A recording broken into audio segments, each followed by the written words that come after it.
What's the main idea for your exhibition? The theme is based around a natural history museum, but it's not about history. The Icelandic word náttúrugripasafn is not that easily translated, because it's like roughly translated maybe a natural item museum rather than history. So within that I studied and I kind of went out and saw how, for example, they do it in London, in Paris, in Berlin, how they presented the atmosphere around it. So that was kind of the theme of the atmosphere, this Victorian kind of style, this timelessness around it and about it. But then again, as well, like what the natural scientists do, they break it into different sections of kingdoms. So it's the animal kingdom, it's the kingdom of plants, the kingdom of mushroom, it's the Monera and the Protista, and then I added as well the kingdom of minerals, which I feel are more alive than they get granted. Yeah. You can feel that in the Sweat Lodge, or you can also feel it a lot being Icelandic and having volcanoes around, that it's not maybe only a static dead thing, the stones. So from there I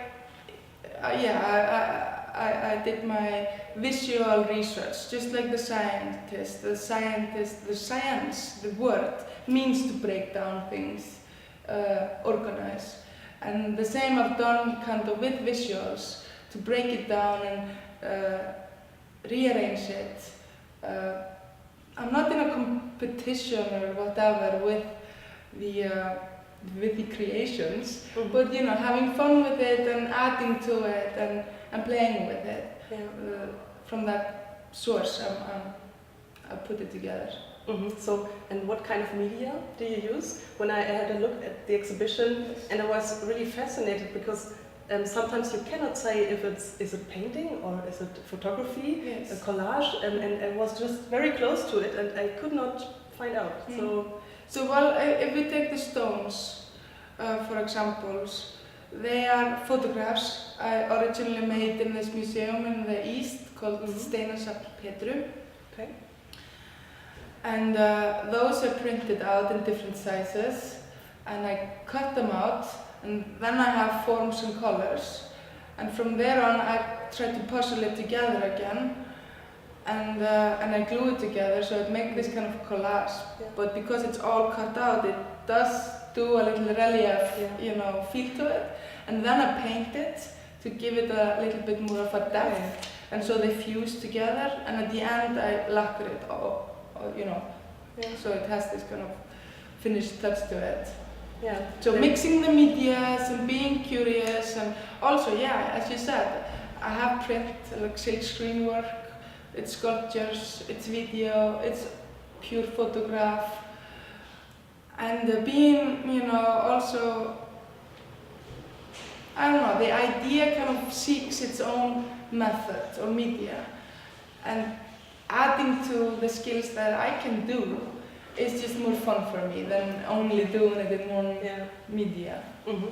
What I find interesting is there were these feather masks, some kind of, these drawings, I guess, and they reminded me of traditional Indian art. And really? Yes, they did. I actually did those in India. Oh, really? Yeah. So I was there for 6 months. Okay.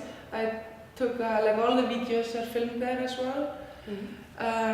The foundation of the zoo, all the animals, all the drawings, they're made in India. So I like that as well. Like sometimes you need to go global from your local. So I used 6 months, just rented some cabins in a place called Oroville. It's close to Pondicherry. And did a lot of works there. And those drawings, those bird drawings, they are an outcome from my studies of different kinds of birds. So one is like based on falcons or eagles and stuff like that. That's like the foundation for the phoenix. And then I made a series. Yeah, and I think your kind of roots are from the street art. because there are these stencil or street art pictures, and You mean the silk screen? the different animals. Yes, I guess. sure, Yeah. So sure. this is another source you are working with, I guess. And yesterday I walked along the streets and I saw the big mushroom on the wall, and I thought, okay.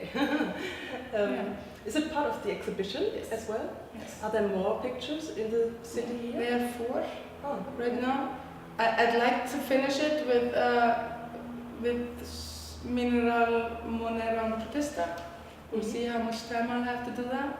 Yeah, but the thing is that I wanted it to bleed out. So, natural history museums are kind of the first public museums for people to come and see those visuals. And then you have the Art Museum and the National Gallery, and then it bleeds out to the streets, which in my view is also kind of a museum of its own, a public space. Yeah, and you want it to be open, not to be here just locked in a room, a building. You want it to everybody, because I mean nature is also outside, not in such a building normally. So exactly, and it's not that much of it in the urban environment, so also we can bring it in with murals. And what can I say? The roots. My roots are in fine art, actually. My mother is a fine artist as well, but when I was studying in Berlin, I got heavily involved in that scene, and it was just more fun, more energetic, playing around with all these geezers, having dialogues with them, either directly going out and do something together, or just finding them and adding to it. So street art has been a big part of my life since 2002-03, and I don't see the distinction that much between inside outside. At the end of the at the end of the day, it's all about the quality of the visual. Yeah, maybe I think maybe sometimes if it's outside, there's always this thing of provocation as well, maybe, or you just want to show it to the direct dialogue also. Yeah. Like when you go out and you're painting on the streets versus being in a studio where nobody comes and you're totally the hermit. When you go out and you kind of have the pencils and you're in an action, people feel it's easier to approach you. It's easier to understand. It's more of a direct conversation with your society than I often experience when it's inside the museum, for example. Then they get more passive, and I feel on the streets they're more active. So I have like all those beautiful conversations about the world, art and whatever on the streets, much more than I do get within walls. So for me that's always been super charming about the street art and the graffiti world, is exactly this.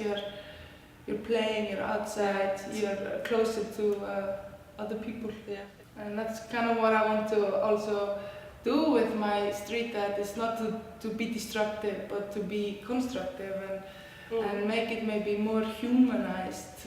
We live in a world of constant visual pollution. We're bombarded with advertisements without being asked for it. There are humongous billboards all over the place, which I find always very peculiar, that this is such a legal activity, and doing it on a wall has to go through a bureaucratic, process.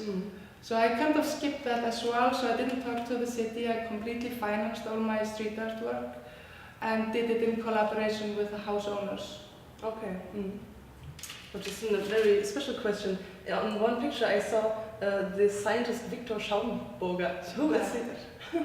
What kind of scientist is he? And is he important for your work, or are there any other scientists? For me, Victor Schaumburger is one of the most underestimated scientists, natural scientists that has lived. I don't know him. Exactly. You know Tesla, right?